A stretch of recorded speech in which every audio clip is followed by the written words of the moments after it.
السلام علیکم ناظرین، سعودی کفالہ نظام کا پردہ ایک بار پھر سے چاک کر دیا ہے۔ ایمنسٹی انٹرنیشنل نے مئی 2025 میں ایک اور ہوش ربا رپورٹ جاری کیا ہے۔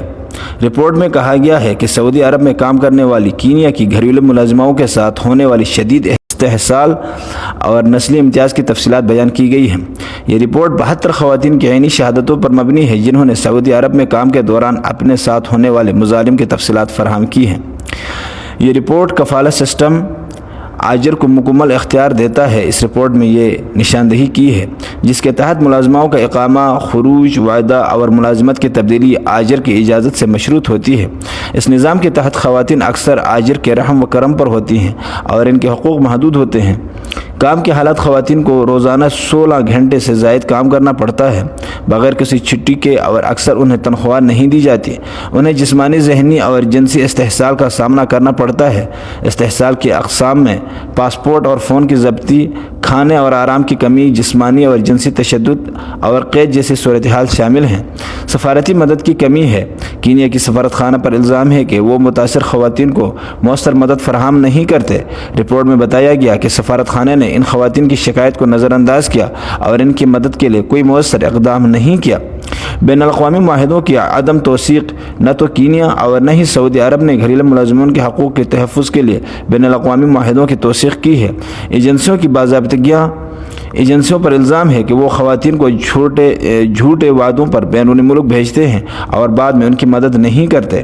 کفالت نظام کی اصلاح پر ایمنسٹی انٹرنیشنل سے سعودی عرب سے مطالبہ کیا ہے کہ وہ کفالہ نظام میں اصلاحات کرے تاکہ ملازمین کے حقوق کا تحفظ ہو سکے۔ قانونی فریم ورک کی بہتری: کینیا کو چاہیے کہ وہ بیرون ملک کے کام کرنے والے شہریوں کے حقوق کے تحفظ کے لیے قانونی فریم ورک کو مضبوط کرے۔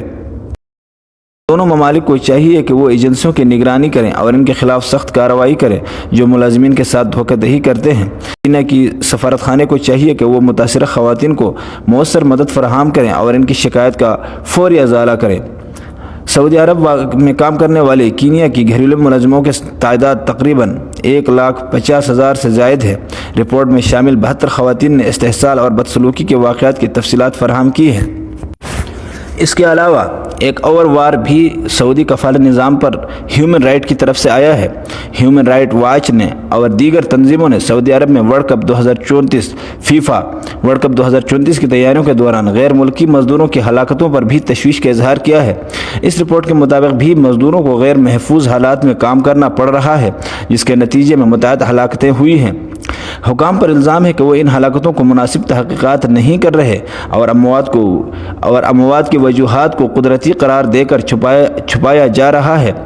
اس معاملے پر بھی عالمی تنظیموں نے سعودی عرب پر دباؤ ڈالا ہے کہ وہ ان معاملات کی بالکل صاف و شفاف تحقیقات کرے اور اپنے کفالہ نظام کی سسٹم میں بہتری لائے، کیونکہ اسی طرح مزدوروں کا استحصال ہو رہا ہے۔ ناظرین، یاد رکھیے کہ اس سے پہلے بھی ہندوستان کی طرف سے ایک فلم جاری کیا گیا تھا جنہیں دا گوٹ لائف سے جانا جاتا ہے۔ اس میں بھی ایک مزدور پہ ہونے والے مظالم کی داستان جو ہے اس میں فلمائی گئی تھی۔